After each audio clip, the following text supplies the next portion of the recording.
It's time for the absolutely, I'm on my way, completely, I'm almost there, random, why are there so many stairs? Podcast. Oh, jeez! With Andrew Rhodes. Alright, hi everybody, and welcome to the Absolutely Completely Random Podcast for Saturday, March 7th, 2020. I'm Andrew Rhodes, still a little under the weather. My voice sounds like a rusty chainsaw. Can't be helped, unfortunately. I have to talk during the day, and there are times when I have to talk and or yell at work because it's a big place, have to ask questions, and my supervisor and I actually get along, so that's always fun. But anyway, I'm trying to get my voice back to normal. I'm tired of it sounding like a rusty chainsaw or a cat gargling with nails. But it's a slow process. I am working on it as best I can, and I thank you for your patience. But yeah, rant video, that's not going to happen for a while. Hell, laughing hurts sometimes. But anyway, what am I going to be talking about this week? Well, believe it or not, Judge Judy is ending after 25 seasons. I thought it was already over, to be honest with you. But damn, it's ending after 25 seasons so she can prepare for a new show. Remember the Nintendo PlayStation that was up for auction? It sold, and we now know who bought it. The Google Stadia. Oh, God. This thing just does not want to end. Seriously, this is just the freaking... I don't know what to put this as.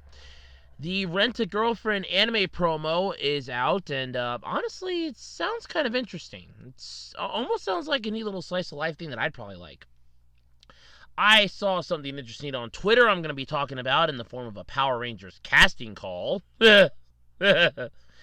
And because it's finally now affecting stuff that, on a grandiose scale, yes, I'm going to be talking about the coronavirus.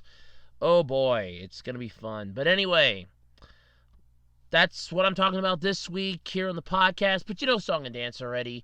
Before we get into that, check out my eBay page, ARHOADS-2012 over on eBay. Wide variety of stuff for everybody to take a look at. You might enjoy some of it. Might be something there that might tickle your fancy. I don't know. I'm trying to get rid of some of the stuff so I can get some new stuff up. Have to get rid of the old stuff first. It's just how it is. It's not eBay's thing, it's my thing because I'm stuck with the old stuff. I kind of want to get rid of it, and it's either put it up there or just do a mystery box. Like, here, all this, I can't do a mystery box that's a lottery, and you can't do that on there, but it'd be like here's a box, and I take a picture. This is what's in it. This is what you're going to get. But there is that, though, ladies and gentlemen, there's that. And you can also follow me over on Twitter at @OTakeYourRoads. You can subscribe here to the YouTube channel, hit the thumbs up button and the bell notification, and check out the official Web Designer 18 Facebook page.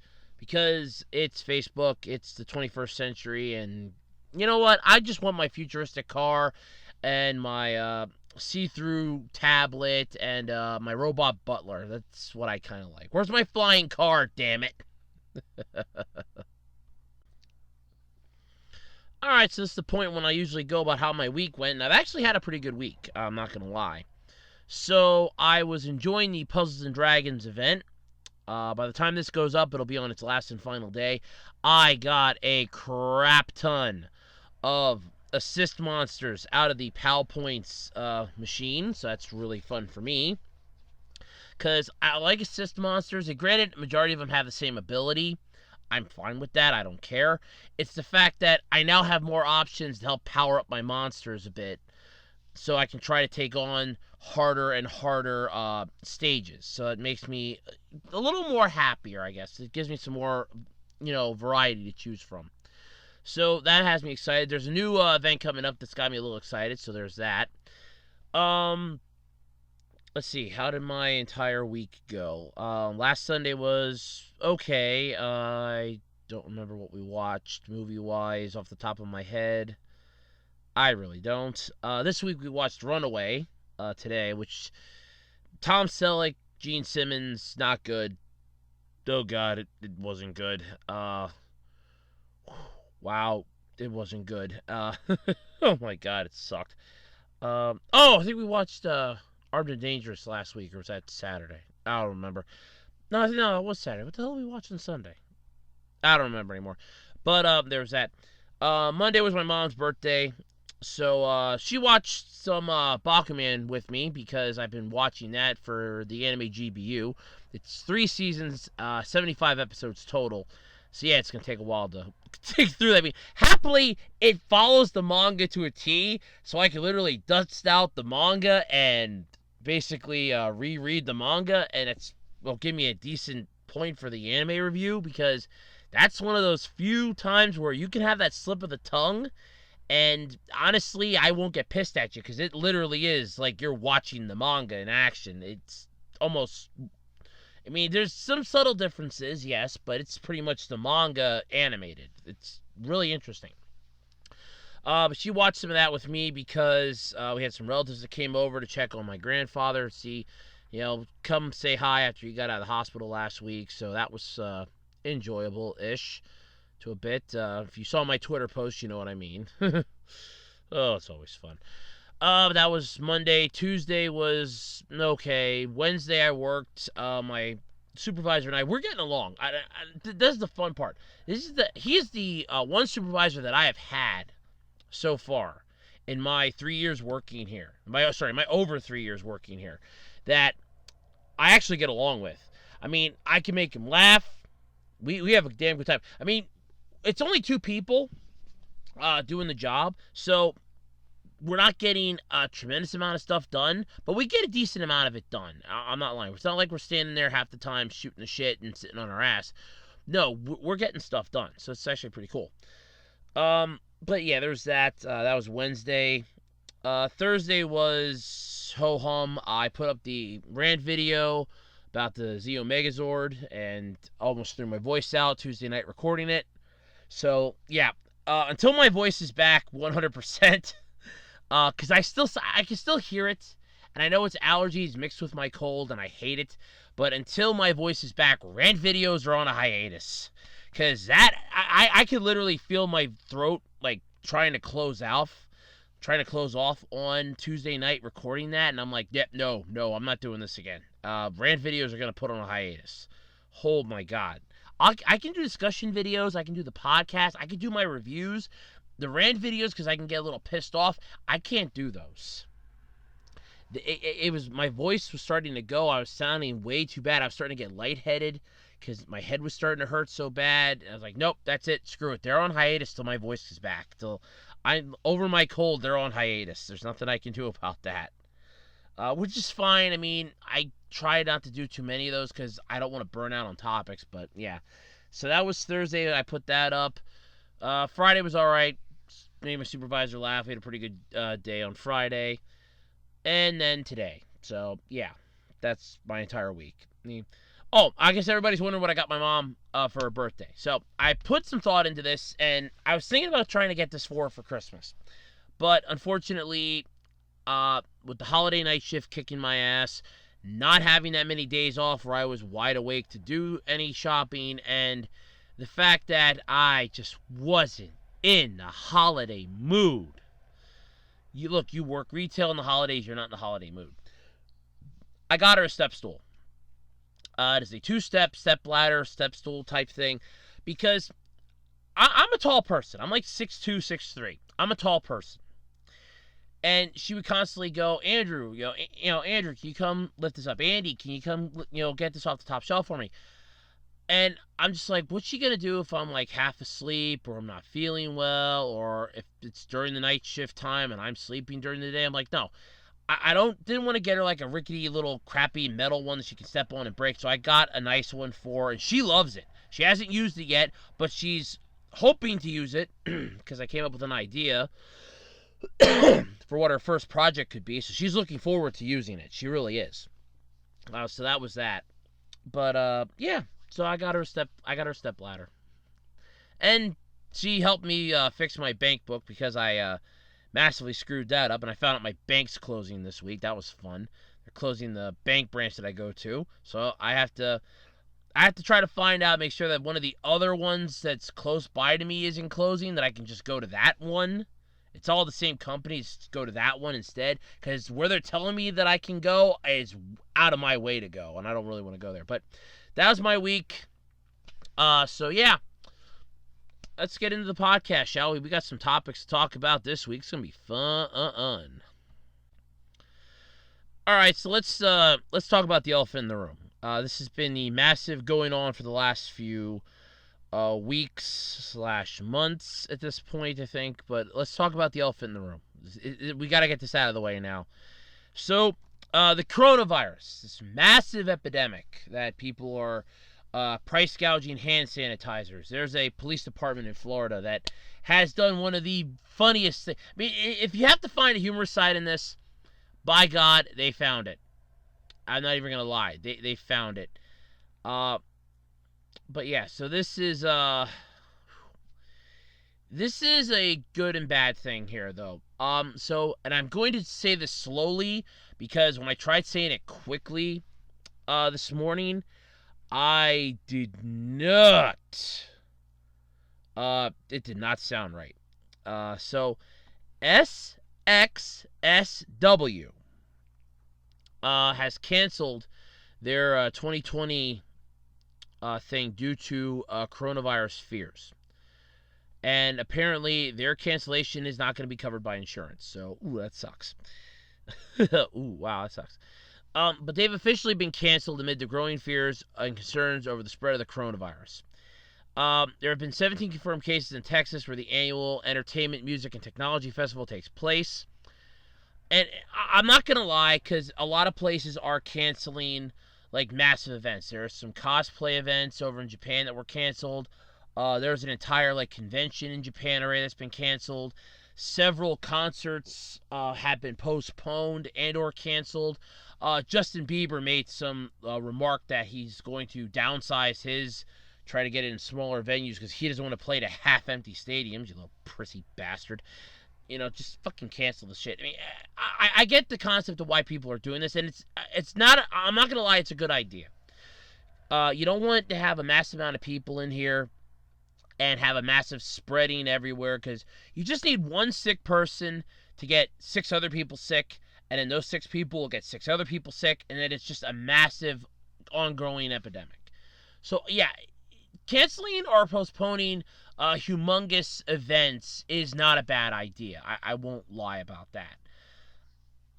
Sadly, it does. I mean, it sucks in the short term, but I am the type of person that if you ever ask me, would I rather close the school down because there's a possibility of there being a massive snowstorm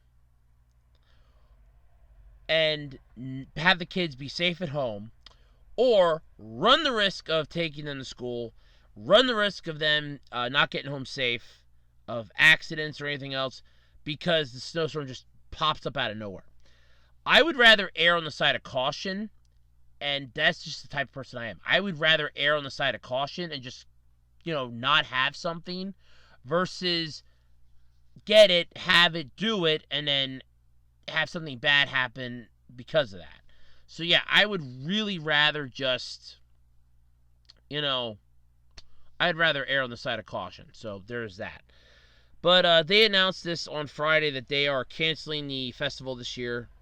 A lot of people are upset about this. There were some vendors, I guess, that were banking on going to here to make their money. And look, I mean, like I said, I understand their concept. I understand the vendors are a little upset, but like I said, I would rather err on the side of caution. I would rather not have 600 people sick that came to a convention, and I'm lowballing this, by the way, that would come to a convention or a festival, rather than, just handle maybe 6 people that might get sick by being in a mall. I would rather not have, 6,000 people getting sick because of a concert, and versus maybe 3 people that met somewhere for drinks. You know what I mean? It's that's basically what I'm saying. Yeah. But the city of Austin, there's a SXSW's Twitter put out the following here.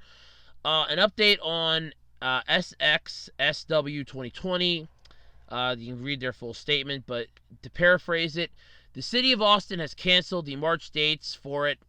They're going to faithfully follow the city's direction.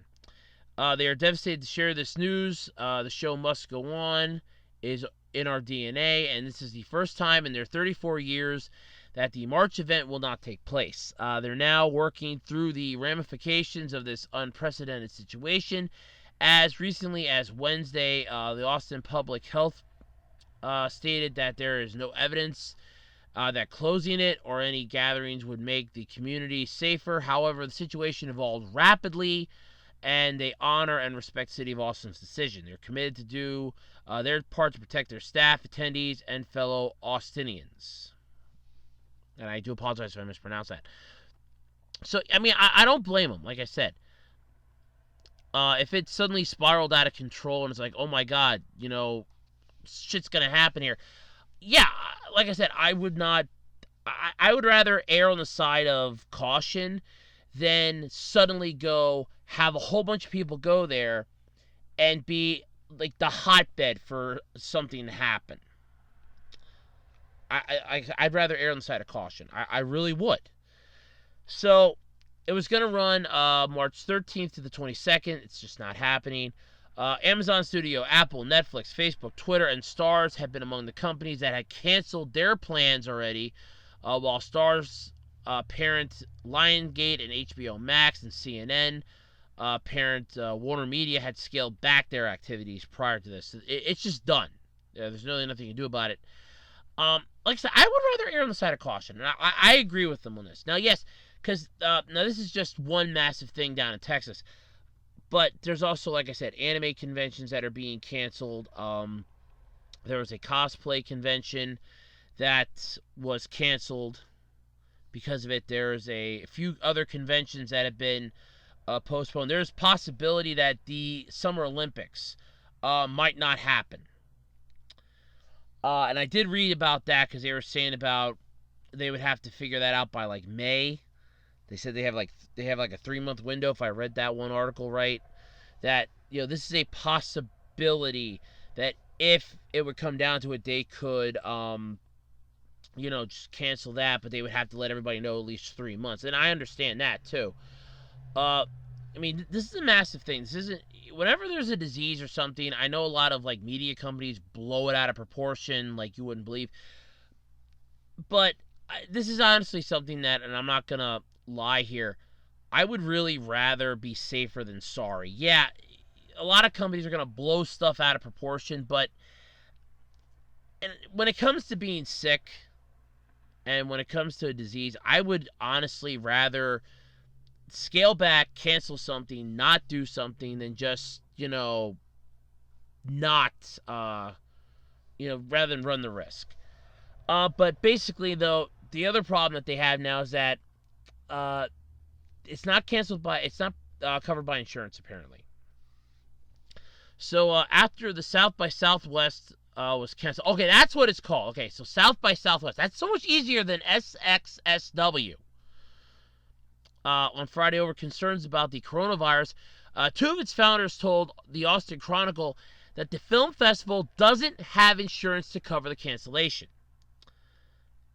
This is not good. So Nick Barbo, a co-founder of South by Southwest, I'm just going to start calling it that. It's so much easier than this acronym. Who is also the publisher of the Chronicle, well, that's funny, told the paper that the festival does not have cancellation insurance relating to a disease outbreak or a policy that would be triggered by the city declaring a local state of disaster. They have a lot of insurance: terrorism, injury, property destruction, weather, bacterial infections, communicable diseases, viruses, and pandemics are not covered. Ooh. So that's not good. Hopefully they'll be able to figure something out, but yeah, that's not good. But since the outbreak of the coronavirus, insurers have stopped offering the disease coverage as a buyback option, which honestly is a little scummy, but then again, I could understand that. Film, Music, and Tech Festival was scheduled to take place, like I said, from the 13th to the 22nd, with the mayor down in Austin basically going, no, we're not doing it. I don't blame them. Like I said, I agree with that. They're exploring options to reschedule the event and are working to provide a virtual South by Southwest online experience as soon as possible for 2020 participants, starting with South by Southwest EDU. For the registrants, clients, and participants, we will be in touch as soon as possible and will publish an FAQ. They understand the gravity of the situation for all the creatives who utilize South by Southwest to accelerate their careers, for the global businesses, and for Austin and the hundreds of small businesses, venues, theaters, vendors, publication companies, services, industries, etc., that rely so heavily on the increased business that they attract. So, yeah, they're going to see a drop in this, and I think a lot of people are. There was, like I said, news reports that there were some businesses that were feeling pinches in their bottom line. I know the TurboGrafx mini console's been delayed. There have been some movies that have gotten delayed. So this is affecting businesses, and it's an understandable thing. I mean, there's not much you can do about it. Like I said, you would rather err on the side of caution than, oh, here, let's do this, get everybody sick, and have like 50,000 pissed off people. I'd rather err on the side of caution than not err on the side of caution, if you know what I mean. I feel like I had to sneeze there for a second. I apologize. But yeah, so it makes sense to cancel something like that. It really does. But out of all this, though, there was a positive thing that I did mention. Really light situation. Hold on one second, please. Sorry about that. I had to blow my nose there. That's what I was feeling. Okay, but there was a positive, a good joke that you can make out of this. So, finding humor in something like this is very difficult, and some people do have like a sixth sense of humor, some don't. But there is a police department in Florida that, honest to God, I swear had to have done the best thing ever. So, the Florida Police Department, in an effort to quell the illegal drug use down there, put out a statement and a PSA on their Facebook page saying, is your meth contaminated with the coronavirus? Because if it is, bring it down to our police station and we will gladly test it for free. And apparently if you're not comfortable coming to the police station, yeah, they will gladly come to you in the privacy of your own home and test your illegal drug. I'm sorry. I got a kick out of that. First off, kudos to the police department down there for thinking outside of the box. I cannot be praising you enough for that. That is impressive thinking right there. Thinking outside the box. But yeah, that's mostly, like I said, they're using it to their advantage. And this is one that, honestly, that is thinking outside the box. And they did a really good job of that. Kudos to them for that. Really, really good. Kudos to you guys. To you officers down there for that. That is really good. It brightened my day up. I'm not going to lie. When I read that last night, I thought I was going to die laughing. I really did. I thought I was going to die laughing from that. That was really good. But, yeah, so hopefully the coronavirus will be a thing of the past soon. I know there were some people that have died from this, and it is sad. But, like I said, if you can find some laughter in this somehow, it's not a horrible thing. You have to find some type of humor, otherwise people will go crazy. But definitely, though, kudos to the police department down there in Florida. That was, you get the cake. Seriously, you get the best response to that. That is honestly, if I'm going to have to put it like this, one of the funniest things that I've ever talked about on this podcast. You're ranking like number 3, and cause I said nothing's beating the Sailor Moon condom. Ain't nothing beating that Sailor Moon condom. There's nothing beating that. Sorry, nothing's beating that. You're like a close second, maybe third right now, but nothing is beating that Sailor Moon condom. Nothing is gonna beat that. Oh my God, nothing is beating that condom. That is the funniest thing I have ever talked about on this show. Yeah, so it is horrible, but hopefully it'll soon be over and life can go back to a somewhat realm of normalcy. I hope. Alright, so speaking of Twitter stuff that I found last night, let's let's talk about this. This is amazingly, wow. So, Power Rangers is announcing a casting call for season 28. This would be the one that they're using the Soldier footage for. And I saw this up on Twitter last night, and I just started laughing my ass off at this because of how stupid it seems, but yet how idiotic it is at the same time. So, oh god, this is gonna be good. So, good old Power Rangers here. The casting call, I love this. This is hilarious. So, this is great. So Power Rangers has decided to do a casting call in a way, which, truth be told, I'm not gonna lie, it's a good thing. And you would have this for any show, so this isn't a massive thing. But I find this hilarious how they're doing it. So, all right. So casting for season 28 Power Rangers, the live-action television series for children. And I love how this poster on Twitter, this little picture goes up. First off, they're showing the Ninja Steel Power Rangers, which are a season behind because we're up to Go Busters footage, so that's Beast Morphers. So first off, wrong season. And it starts off with Become a Power Ranger, casting now. Casting for season 28 of the live-action television series for children, Power Rangers. Yeah, no shit. It's also a great show for adults, too. It's not just for children, assholes.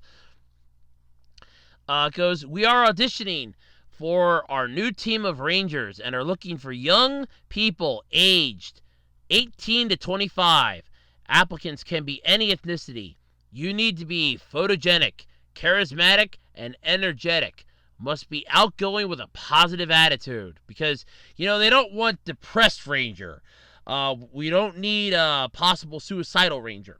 We don't need oh God, what has my life become Ranger. No. That's after your role is been completed and you're a thing of the past. Now, that's when you can possibly become one of those Rangers. Hopefully you don't, because honestly, you don't want to. But yeah, that is what it is. But yeah, you have to be upbeat, positive attitude. You got to be happy, massively happy. Ugh. Look, I can be happy to a point, but 24/7 happy, no. If I'm 24/7 happy, I'm high on something. I've got to be. I'm taking like a new medicine or something. Ooh, no. It's like my blood pressure medication when I was back in high school. You could tell when they upped the dosage because I was higher than a damn kite. I hated it. But we are seeking superheroes who have some acting experience as well as strong athletic skills such as martial arts, dance, or gymnastics. So, this is the part that I love the most. Now, the roles that they are looking for. Male Ranger. You have to be 18 to 25 years old, any ethnicity, but you have to look made to look, so male to look 18 years of age. So 18 to 25, but you have to look 18. They're going to make you look 18. I'd love to see how they're going to make an 18-year-old look 18. I'm curious how they're going to make that happen. How do you make an 18-year-old look 18? I'm just curious. How do you do that? It's just like, let's just flick the hair a little bit. Perfect. There you go. It's done. Average height of, I gotta squint here a little bit. 5'5", 261, and average size. Yeah.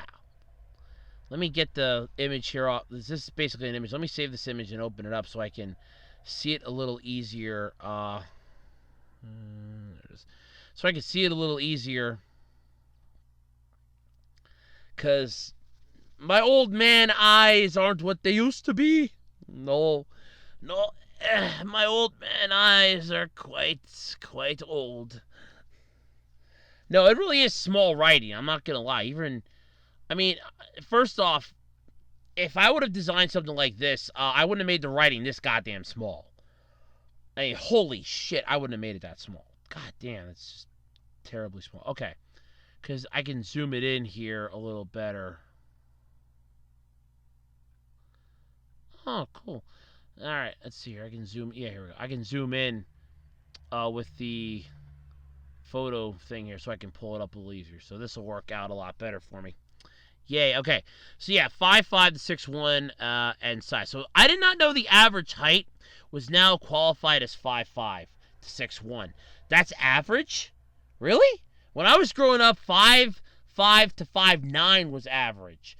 Now it's 5'5" to 6'1". That's average. I'm 6'2", 6'3", bastards. Where does that leave me at? Oh, it leaves me at Kiss My Assville. That's where. I mean, I'm 30 years old. I can't even apply for this. Oh, well, okay. I can just see that you're a kid and you want to be a Power Ranger. It's like, I'm going to be a Power Ranger when I grow up. Well, you better not get any taller than 6'1". You better not get any heavier than the average size. And you better only be 18 to 25. Once you hit 25, forget it. At 25, you're like a porn star. You're no longer, you're like 26. The minute you turn 26, boom. I'm sorry, you're too old to be a Power Ranger now. You're 26 years old. We can't make you look like an 18-year-old. It's not possible anymore. I get a kick out of that. But that's for the male Ranger. Now, this is the best part now, the next one. Female Ranger. 18 to 25 years old, any ethnicity. Female to look 18 years of age. Again, how are you going to make an 18-year-old look like an 18-year-old? I'm curious to hell about that. If anybody out there in the comments section, please tell me, anyone out there in the comment section, how do you make an 18-year-old look like an 18-year-old? I'm just curious to know how that is possible. I swear to God, I want to know. I have got to know how that's possible. I swear to God, I got to know. It is just hilarious. So average height of 5'3" to 5'8", but they don't have average size on here. So that disturbs me a little bit. First off, I feel I feel first off that is discrimination. Because, like, the male has to be an average size and an average height. But the female, no, you don't have to be average size. Really? Really? As a man, I kind of feel a little discriminated here. I don't know why. I just do. I just feel like there's something wrong with this somewhere. I don't know why. But here's the self-tape audition instructions. I love this. This is the best part. So it's like, because you have to send these links. You have to send these videos in via links, either from YouTube or Vimeo. So, and I did not know Vimeo was still a thing. I thought that shut down. I did not know Vimeo was still a thing. I thought Vimeo would shut down. I did not know that. But basically, this is what it is. So you have to send it via YouTube or Vimeo links of your clip. There's an email address on here. I'm not going to say it. Oh, you know what? No, you know what? I will. It's prusacasting@aol.com. Okay, that's where this supposedly is. I mean, you can pull it up on the picture. It's public knowledge. I can't get busted for divulging confidential information. I'm not even a fucking Power Ranger. I'm too old to be a Power Ranger. I'm too old and too tall to be a Power Ranger. I couldn't be an astronaut, according to my first grade teacher, because I'm too tall. Now I'm too tall and too old to be a Power Ranger. That hurts, okay? That hurts me. That hurts me. It really does. That hurts me. But the self-tape audition instructions, I love this. So, please record yourself in front of a clear, uncluttered background wearing form-fitting athletic wear. Okay, so, form-fitting athletic wear. So, basically put yourself in front of your bed sheet, like a solid color bed sheet, and your spandex. Oh my God. You state your name, your age, your height, your phone number, and email address, because they're not going to bother looking for any of that information on your application. No, screw all that shit. Tell them something interesting about yourself. I can just see that. Yes. Yeah, something interesting about me. I squeezed somehow into this spandex outfit. I'm gonna have to cut it off when I'm done here. I'm gonna have to cut it off. This is a one-time use spandex outfit. Cost me $60. I hope you're happy. Hope I get the part.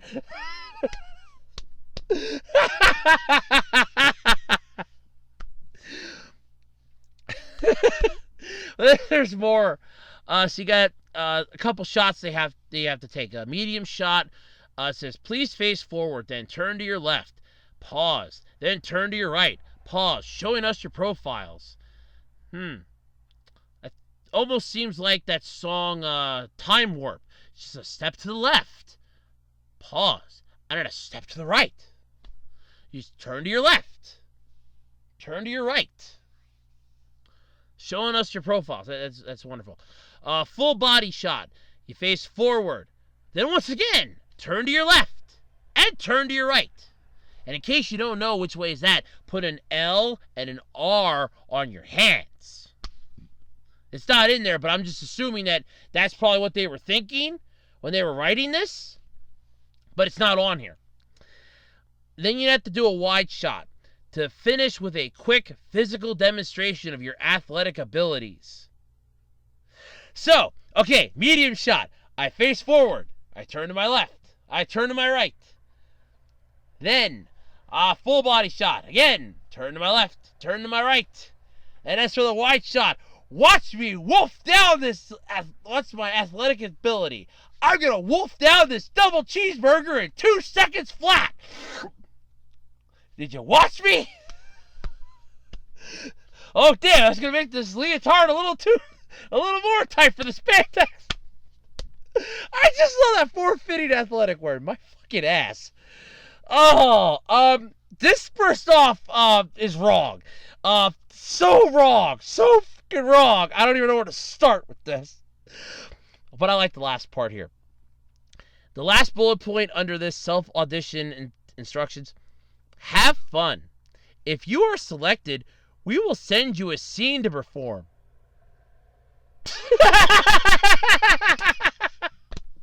All right. I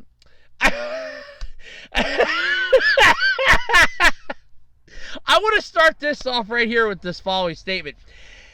If they are a fan of Power Rangers, there is a good chance that they know the series, which means there's a good chance that they could do a scene from the show and give you their acting ability.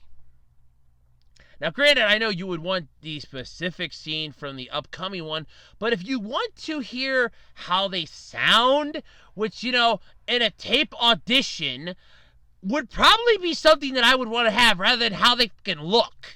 No, this is pretty much, let's see how you look in that spandex that you have to wear, that form-fitting athletic wear, in front of your bed sheet, your solid color bed sheet, because you can't have anything that's cluttering it up. No, we want a solid, uncluttered background.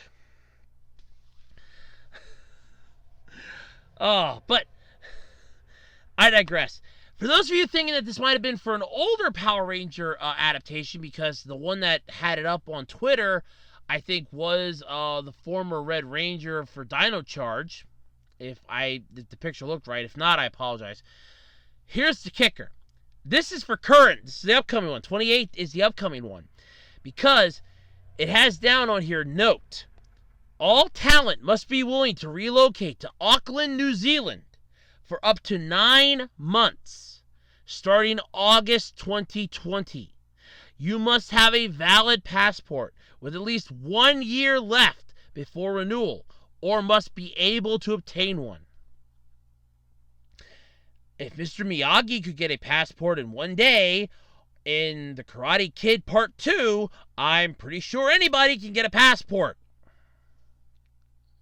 Say next day plane ticket. Oh, I don't know where to begin with this. It's horrible. I want to say that right off the bat. This feels scummy, more so than it should.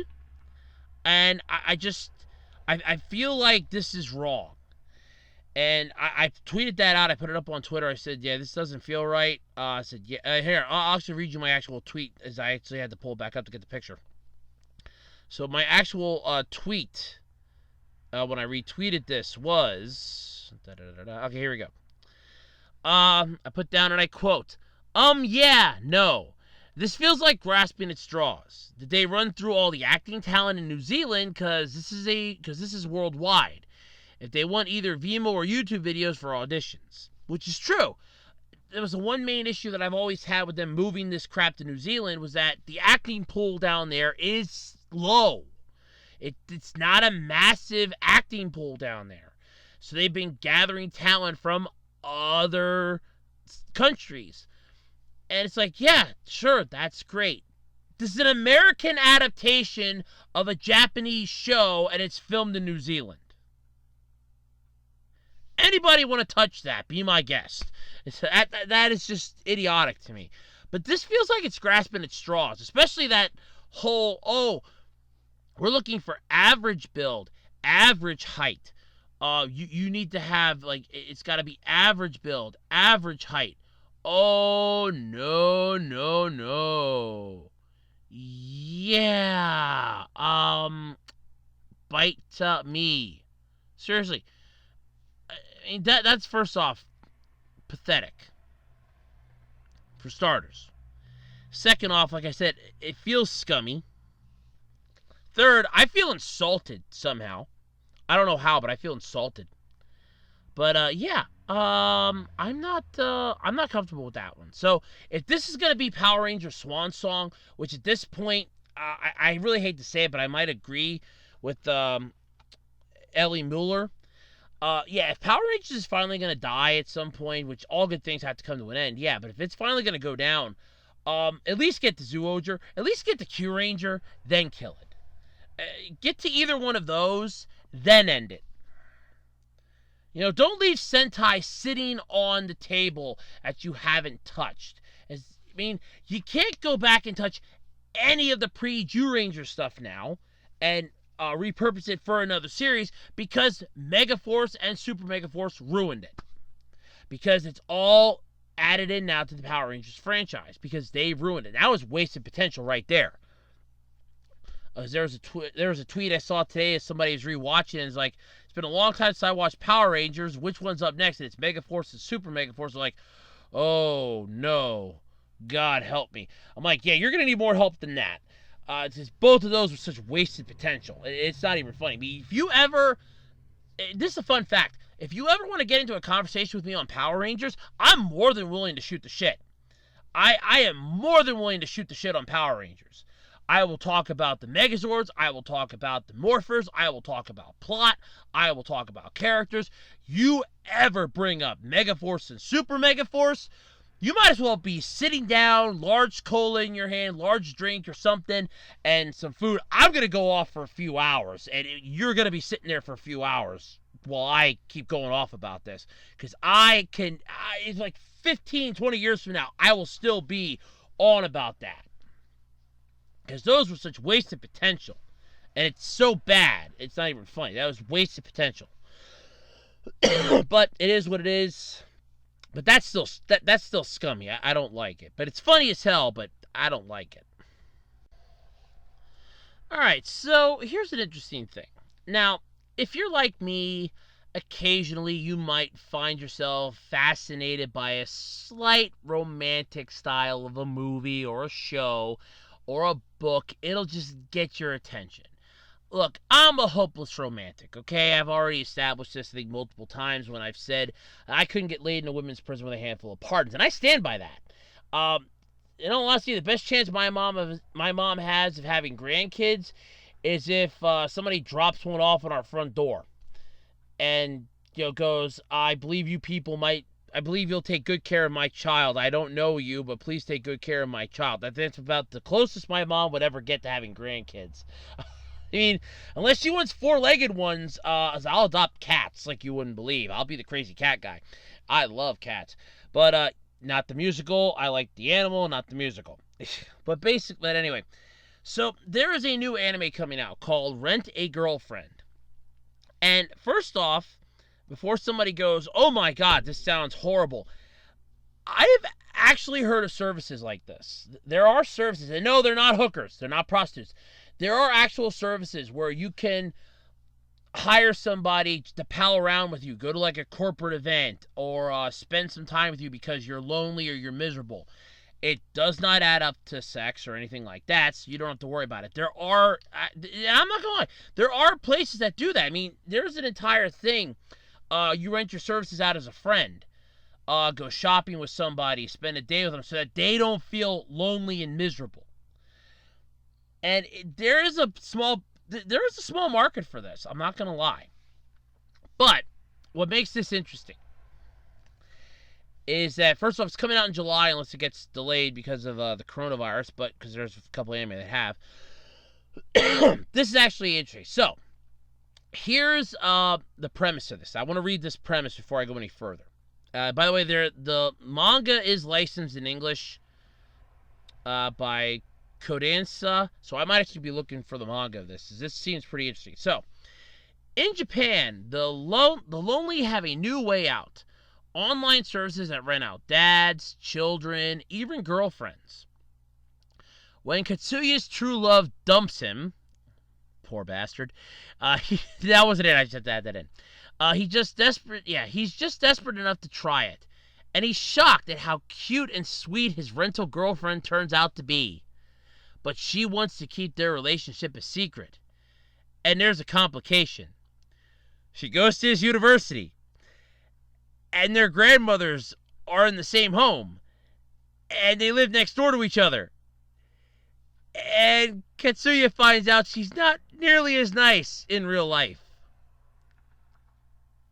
I'm sorry. I love slice of life stuff. I love romantic comedies. And this has the makings of laughing my ass off at stupid situations all over the goddamn place. I'm not going to lie. There's a trailer for it, which I'm going to try to pull up once I mute my audio here because I don't want to deal with YouTube's copyright bots. There is a preview thing here for the anime. This is pretty cool. It shows off... what the hell was her name now? Did it say what her name was? Oh, yeah. It's Katsuya... Oh, wait, yeah, it says it up... Oh, yeah, wait, hold on. It says it up top here. Let me pause that for a second. It says it up here. Duh, Andrew. Chizuru Mizuhara. Okay, that's the girl's name. I actually had to look up what the girl's name was. Okay. Seems interesting. Seems really interesting. I find out they're the same school. Oh, yeah, she's... Oh, yeah. This almost seems like... the opposite of what's the name of that? Oh, son of a bitch! It was a school themed anime. Oh, god damn it! What the hell was the name of it? That's gonna drive me nuts now. Sorry, I'm gonna look that up quick. Why talk about this? But yeah, this sounds interesting. I'm not gonna lie. This really does sound interesting. What the hell was the name of that anime? I have to look that up. That'll drive me insane until I figure that out. No, this wasn't it. All right, but no, this does sound interesting. I'm not gonna lie. This has my attention. It's coming out in July. I might actually have to watch this. Literally for the fact that it's just funny. Okay, here it is. His and Her Circumstances. That's what it was. This almost seems like an inverse of that in a way.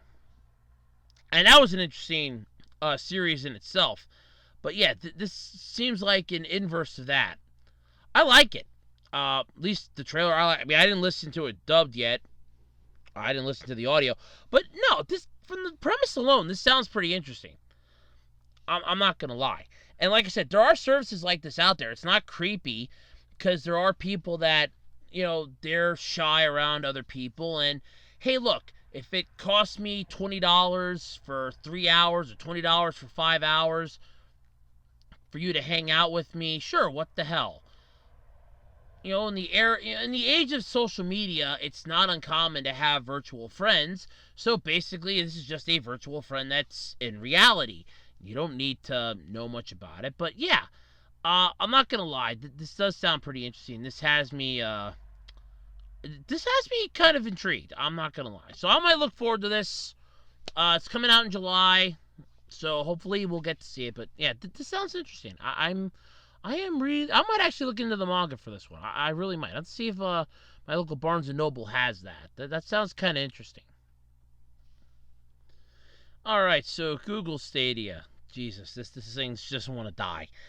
This has got to be the quintessential gaming controversy of 2020, more so than anything else. I mean, unless Bethesda's going to come out with a new Fallout game this year that's going to tank horribly, worse than Fallout 76, I don't see this being a mass thing. But then again, the year isn't over yet. We're only in the third month, and I think Bethesda is coming out with something Fallout related. But yeah, either way, this is not going to end well for anyone concerned. But Google Stadia, oh god, this thing is just, it refuses to die. It really does. So, publishers and developers are claiming that Google isn't offering them enough money to bring their games to the Stadia. I can believe it. I am not gonna lie. This thing has been a dumpster fire from the start. It has been a dumpster fire from launch. Especially for those of you poor, unsuspecting people who were dumb enough to, hey, let's buy the Founder Edition. Whoo, doggy. You all got screwed. Yeah. But basically, it's one big reason, though, for their massively less than great success, massive dumpster fire, basically, is the lack of games. Apparently, the reason the Stadia's library of software is so small is that Google isn't willing to spend the dough to get more games on the platform. Yeah, they don't want to make it rain like it's, like they're just pissing money away. So it sucks. But the article from Kotaku goes on to explain it. As reported by Business Insider, many developers have explained that one of the biggest reasons indies have mostly stayed away from Stadia is the lack of financial incentive from Google. One executive at a publishing company described the amount of money that Google was offering them as so low, it wasn't even part of the conversation. Oh! Another indie dev described how most platform owners like Microsoft, Epic offer upfront incentives to entice developers and publishers to create or release games on their stores. But with Google Stadia, the incentive was, in the words of that dev, kind of non-existent. Well, yeah, it's like the same thing for authors and that as well. Because like I said, I've been watching Bakuman, so you kind of get the idea. They basically, they'll give you like an upfront sign-on bonus. Like, hey, we'll agree to pay you X amount, and because, we know you're going to need something to keep your head above, water so that you're not tempted to go anywhere else. Here's a sign-on bonus of X amount of money to bring your stuff to us exclusively. We'll pay you ahead of time. We'll give you like 50% up front, and you get the rest of it upon completion. And if you do that, hey, then we're in business. And what do you say? And a lot of times, companies and developers and writers and stuff like that, they'll go, hell yeah, let's do this. And because it works out well for them. They get paid partially up front, or they get something up front that they can put into the development, and it's going to pay dividends when they get it done.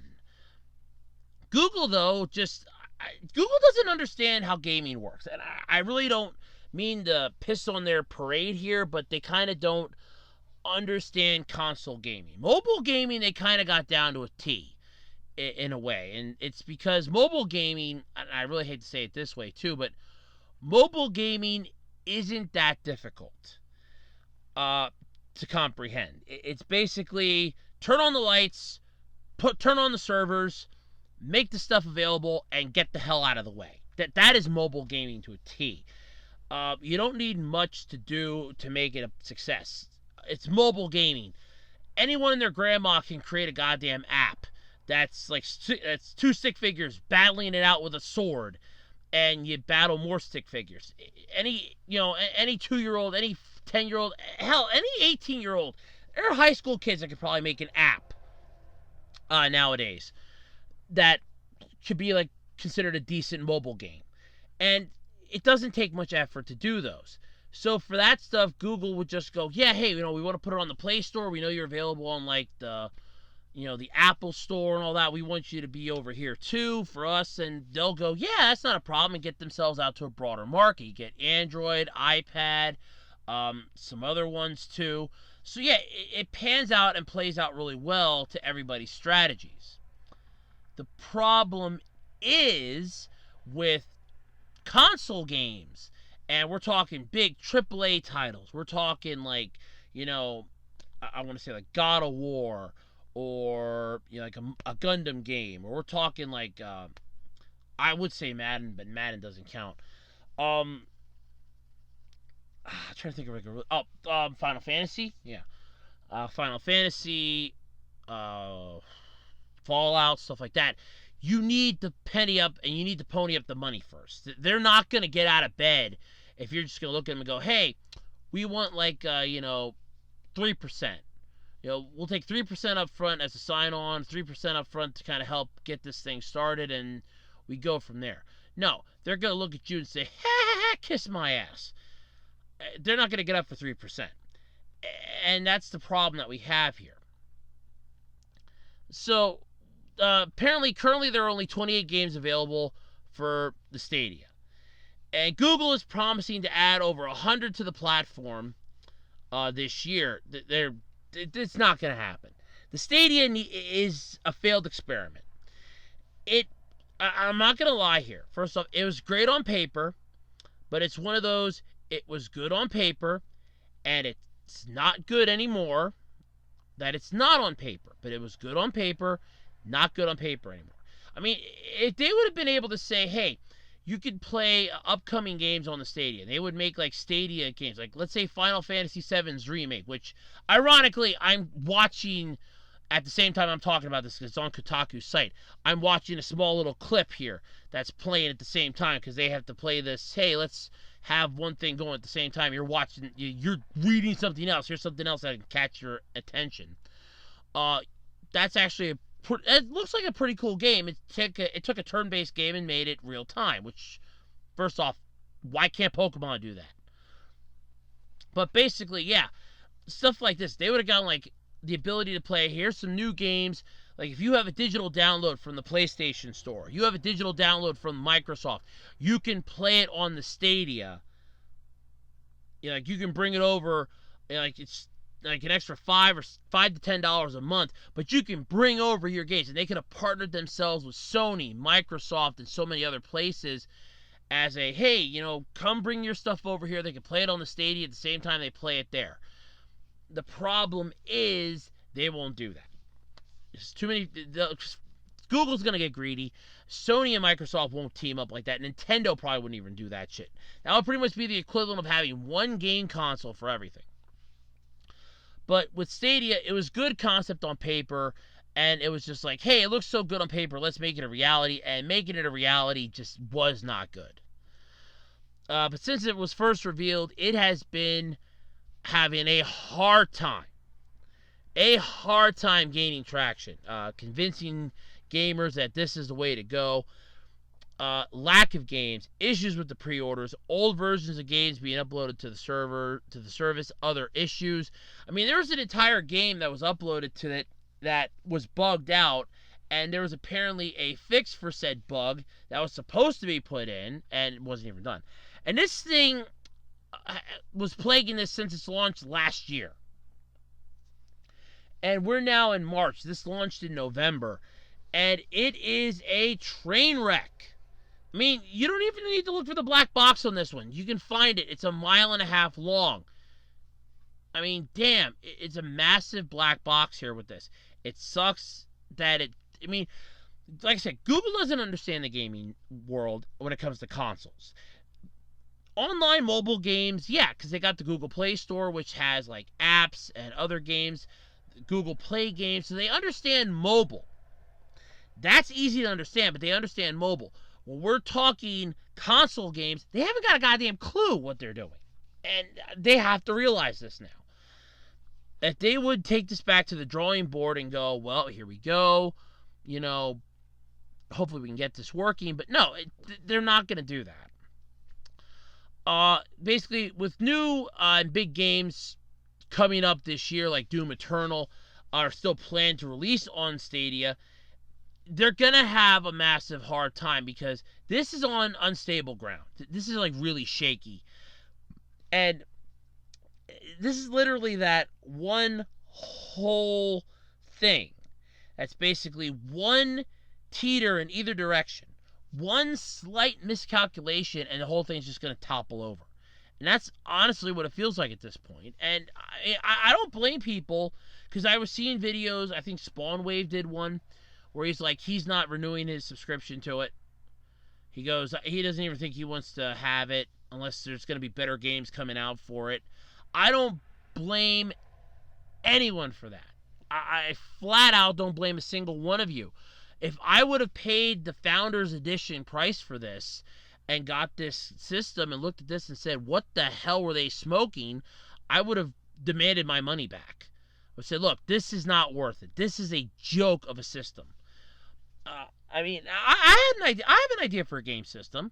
I really do. It's one that honestly would be similar to this, but it would be able to play emulator games for every single thing all in one system. You team it up with other developers for brand new games that can be played. You can play emulators on it from the start and brand new stuff. And I had an idea for it. I still do. I have concept ideas and drawings for it. Do I have the ability to make it? No. Would I be pandering this thing to everybody? Hell no. I mean, if Google would have came out with this and said, look, they teamed up with like some emulators to kind of make on the retro aspect, like with the SNES, with the NES Classic, the SNES Classic, the TurboGrafx Mini, which got delayed, and some of those other ones, like the PlayStation Mini, which was basically already using an emulator software in that, because many people proved that this is the emulator that they're using, and they showed exactly which emulator they were using. They said, look, this is the emulator. This is the one that everybody that plays PlayStation emulation games has been using for freaking years. And Sony just took the lazy route. It's like, hey, yeah, take that, throw it onto this thing. All the freaking PlayStation Mini was an over-glorified Raspberry Pi with that emulator on it. And all the NES Classic is basically an emulator and a Raspberry Pi. Basically, any idiot can make a game console. Google could have easily looked at this and said, look, if we team up with like some of these places, get a lot of these games all in one system, or have the ability you can play some of them on here. I mean, people will still buy like the TurboGrafx Mini. They'll still buy the other ones because they'll want to have that console. It would be something that they would have control of. But you could go for games that were odd obscurities that people don't have access to, or ones that were like in other countries that you can port over as an emulation.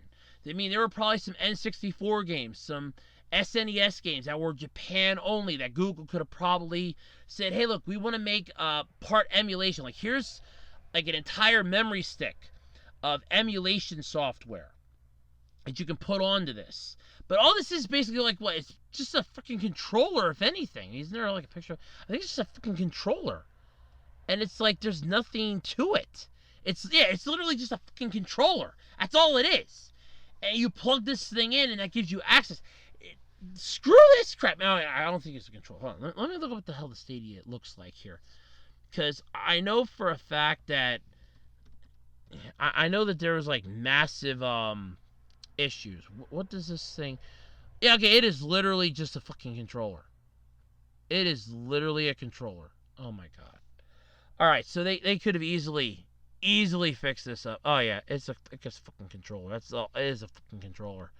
Oh my god.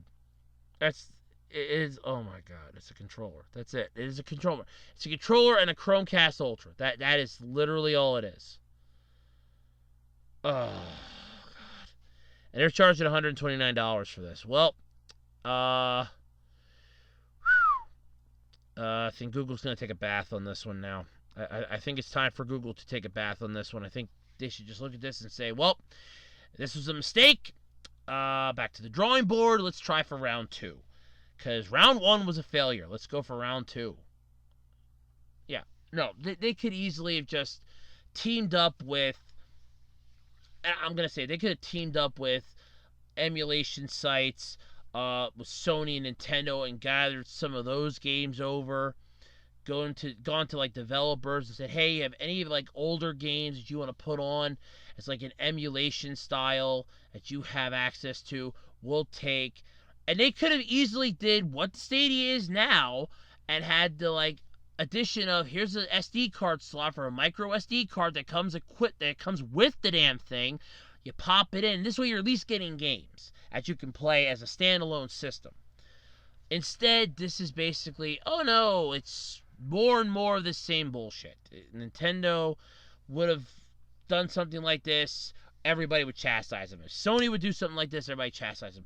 Google is taking a massive dump on this, and they just don't realize how big of a crap they've taken. It's time for the Stadia to die. I'm sorry. It's got to go now. This is it. It's done. There's no coming back from this. If it does manage to survive, it'll be a miracle, but I don't see it surviving.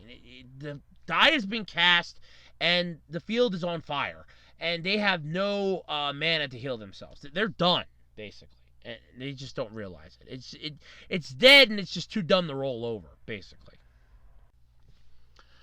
All right, so who remembers the massively big topic I talked about a while back in regards to the Nintendo PlayStation? That hybrid system that was basically when Nintendo did have a bug up their ass and Sony wasn't Sony just yet. I mean, they were Sony, but they weren't Sony PlayStation. They didn't come out with their own game. And they tried teaming up with Nintendo to make a disc-based game system.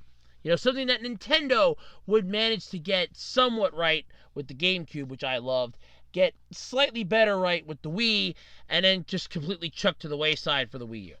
And then the Switch, when they went back to fucking cartridges. And yeah, that was all this stuff fun. But basically, that thing was up for auction back in February. It sold for $360,000. Yeah. So the prototype of the never-produced video game machine, quickly known as the Nintendo PlayStation, sold at auction for $360,000, setting a new record for the most expensive item of video game memorabilia ever publicly sold. The pop culture auction house Heritage Auctions offered the device, the product of a short-lived collaboration between Nintendo and Sony, back, like I said, before they managed to piss off everybody. And yeah, it happens. As part of a series of auctions of high-dollar collectible video games that ended during the week. This would have been, I think, last week the article came out. No, yesterday. Okay, never mind. Yeah, it came out yesterday.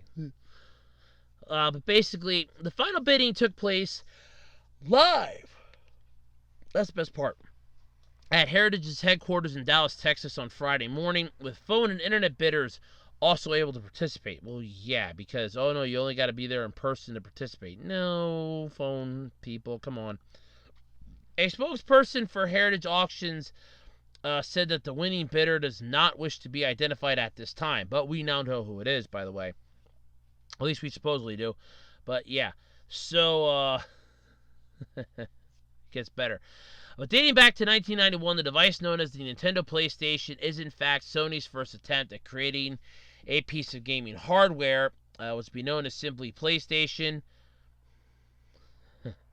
Was essentially a Super Nintendo entertainment system with a CD-ROM drive built into it. So it's pretty cool.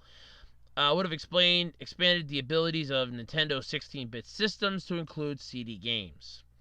However, because Nintendo and Sony decided to have a dick measuring contest and Nintendo whipped it out and won because theirs was bigger, Nintendo said get out, Sony went and made their own, and then the rest is history. Yeah. It's basically what it was. Nintendo just had a dick measuring contest with them. That's all it basically was. But bidding on this thing had been going since last month. The bid hit $350,000 at one point, but it dropped down to $280,000 by Thursday afternoon as bidders apparently dropped out. However, the founder of VR firm Oculus, Palmer Luckey, had been participating in the bidding, saying on Twitter that he wanted the machine for an as-yet unspecified video game preservation initiative. The high price for the Nintendo PlayStation is part of a trend of big money being splashed out for desirable gaming collectibles.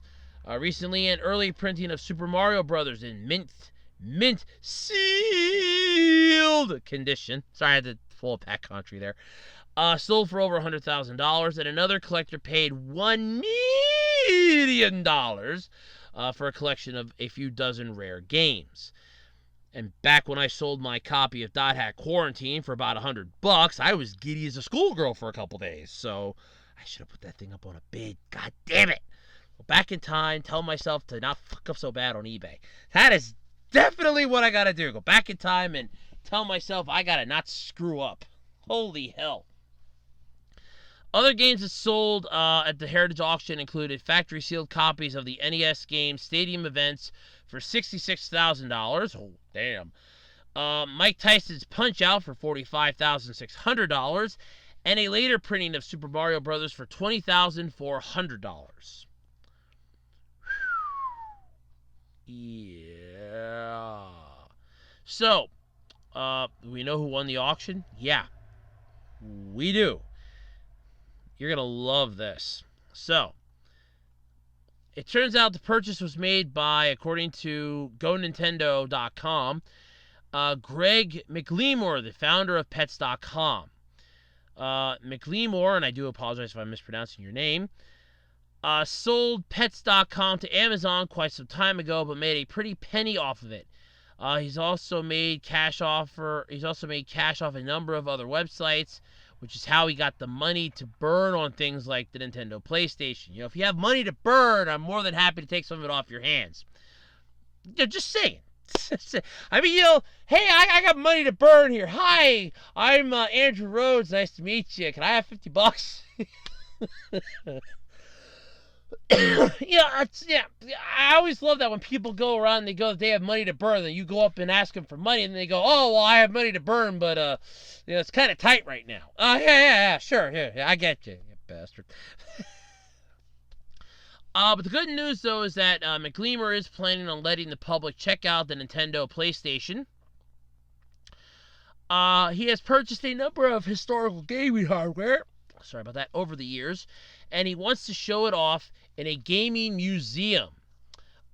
If that's his plan for this purchase and others, it's nice knowing they'll get to check out these items up close and personal. I actually wouldn't mind a gaming museum. That actually sounds pretty cool. But yeah, so we at least know stuff about this. We at least have a general idea here, which not bad. I can't lie about that. That is actually pretty damn cool. That, we're at least getting a possibility of possibly getting a museum here.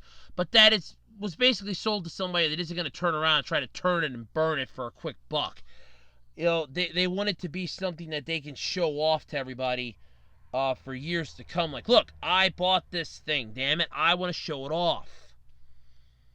I want to whip it out at a party and say, look what I bought. Look what I dropped $380,000 on. But no, I mean, I appreciate the idea of a possible gaming museum. Like I said, I do think that's a pretty cool idea.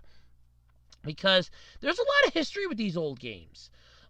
Game consoles, weird stuff that you never would have imagined being a game console. A lot of stuff's pretty cool. I mean, maybe one day the Angry Video Game Nerd will donate the Nintoaster to a gaming museum. And it'll be, this is the Nintoaster, featured on the Angry Video Game Nerd web series, where it can play NES games, and it's a toaster. It's a Nintoaster. First off, I think that thing is damn cool. I'm not gonna lie. I remember seeing it in half a dozen episodes. I think that thing is fucking cool. I remember when him and Pat Country were battling over the Stadium Events. And he goes, "Where's your Nintendo?" He goes, "Oh, you mean the Nintoaster? It's right there." And as they were going to play stadium events, he was going to get the gold stadium event cartridge. And all of a sudden, it's like, what are we making? What are we playing games or making breakfast? I'm not going to turn these expensive games into an English muffin. And I'm losing my shit with that. I was laughing so hard because it was just so damn funny. It's like, yeah, he's got a point. But at least for something like this, the public will probably get a chance to see it. Maybe have like a little guided tour or a voice that explains what it is. I think that would be a really cool idea. It makes it the public can see it. It can be a tourist attraction. I would appreciate that. I think a lot of people would. It would bring some less than unique oddities to the world and allow people to see stuff. And it would be protected and preserved. You know, sort of like the Smithsonian does with a lot of their stuff. So, yeah, I approve of that. But at least it went to somebody that will enjoy it. And it's sold for a decent amount of money. So that's a good thing. And it's a good day in the end. Yeah, that's good. All right, so this is a topic that I definitely find funny. So, here we go. What do you think about Judge Judy? I mean, first off, I remember watching this show a lot as a kid. Because my mom would enjoy it. It was on TV during the day. I would watch it. It's an interesting show. In fact, it was even featured in that Chips 99 movie. So it's really... that just really shows you how great it is. Well, Judge Judy, though, is sadly ending after 25 seasons. However, it's not going to be the end for Judge Judy Scheinlin. She's going to be starting up a new show. I think it's called Judy Justice, I think they're calling it. I think it's on here. Yeah, Judy Justice. Oh, God. I'm not going to lie. That's a stupid name for a show. I'm sorry. But basically, the show's ending after 25 years. Variety's confirmed this. She's set to make the announcement on Ellen, which she did on Monday. So that just it sucks that it has to end, but yeah, it's 25 years. It's not a bad run, especially for a show like this. I mean, damn. That tells you something. I mean, it's a court show, and it's one of those court shows that gets funnier the more it goes on. There's like the quickest case in Judge Judy history. The one where it was a lady that got her purse snatched. The guy that stole the purse was in there. And Judge Judy goes, "Well, what was all taken from your purse?" And she starts rattling off the stuff that was in her purse. And the guy goes, "None of that stuff was in that purse." Bam! Case closed. It was that fucking fast. I remember, I'm like, that guy was not stupid enough to do that, right? No, he was. He was that stupid enough to basically say, "Oh, no, none of that stuff was in there." Yep, that's it. That was it. But basically, the final season, though, is yet to air of Judge Judy. It's going to air. That means the remains in originals through the 2020 through 2021 TV series. After that, CBS television distribution will continue to offer Judge Judy repeats to stations. Basically, that's how that goes. But she's already set to launch her new show, Judy Justice. She wouldn't reveal details, though, about this new show, including where it might end up. If it is another syndicated strip show, or even if the format will be the same as Judge Judy. But as one of the highest paid stars on television, clocking in at $47 million a year. Holy shit, man. $47 million a year. For Judge Judy, the end of the show represents a major cost saving for Viacom CBS, but it's also perhaps the most seismic shift to happen to the syndicated business since Oprah Winfrey announced her departure. So you're comparing Variety's basically comparing, it's the New York Post is comparing Judge Judy to Oprah. Which one's funnier? I would go with Judge Judy's a little funnier, I think. But she was basically said, "I've had a 25-year-long marriage with CBS, and it's been successful. Next year will be our 25th season, silver anniversary, and CBS. And CBS and I sort of felt they wanted to optimally utilize the repeats of my program because they now have 25 years of reruns, which is true. So what they decided to do was sell a couple of years' worth of reruns. But Shineland added, I'm not tired. So Judy Justice will be coming out a year later. Judge Judy you'll be able to see next year. Full year, all new shows. The following couple years, you should be able to catch all the reruns that are currently carrying Judy and Judy Justice will be going elsewhere. Isn't that fun?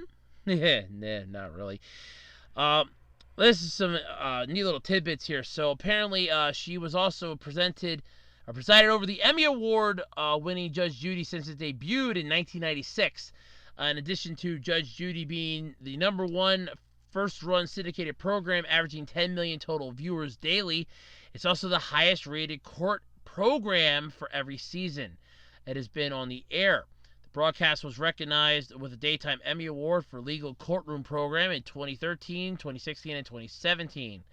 Last year, Shineland was given the Lifetime Achievement Award for at the Daytime Emmys. It's pretty cool. But yeah, so this is definitely a big shocker here. I mean, it's a shock that the show. I mean, first of all, I thought the show had ended years ago. I'm not even gonna lie about that. I thought this thing ended like 2018. I thought it was over. Damn, I did not know it was still going. So, yeah, wow. But hopefully the new show will take off. I don't know what it'll be like. People will probably say what it'll be like, but hopefully it'll take off. Hopefully things will improve on it. I don't know. But yeah, hey, you never know. Stuff could happen. The show might end up not going through. We don't know. But hey, I mean, 25 years and you were very well known.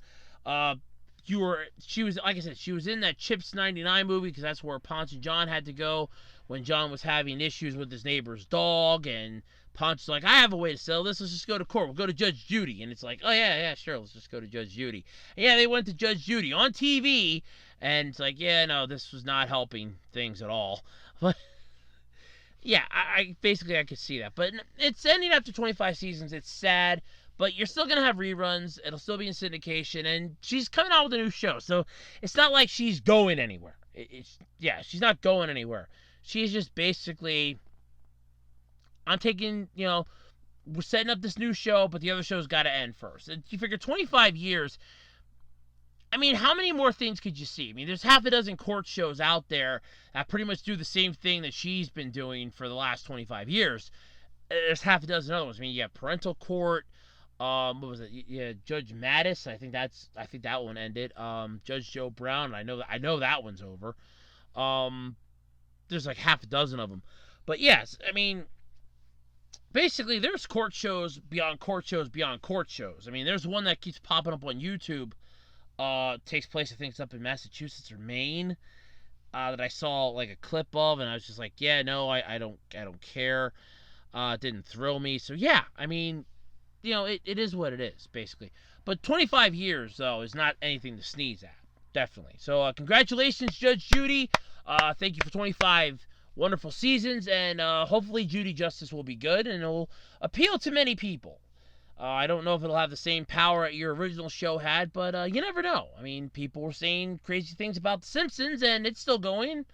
And they were saying even crazier things about other shows and that are probably still going or were already canceled and rebooted half a dozen times. But hey, you never know until you try, right?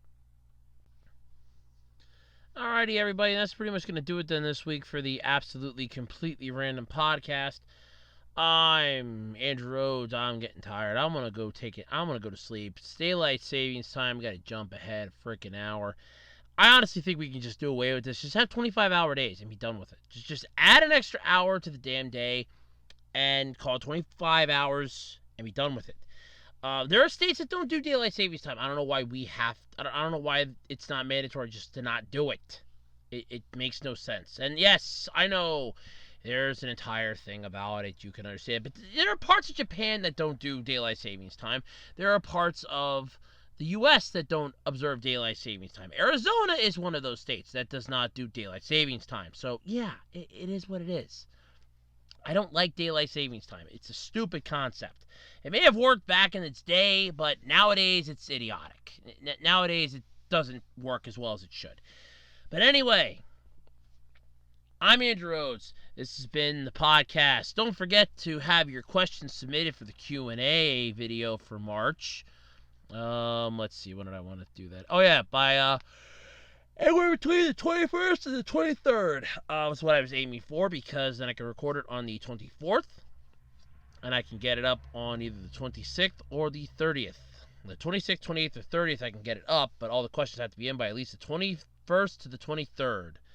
So those are your windows of opportunity there, folks. Big windows of opportunity there. But yeah, and don't forget, hit that thumbs up button. By now, if I remember to do it, there should be a little playlist button down in the bottom right corner of your screen. Click on that to access all the videos here from the Web Designer 18 podcast playlist.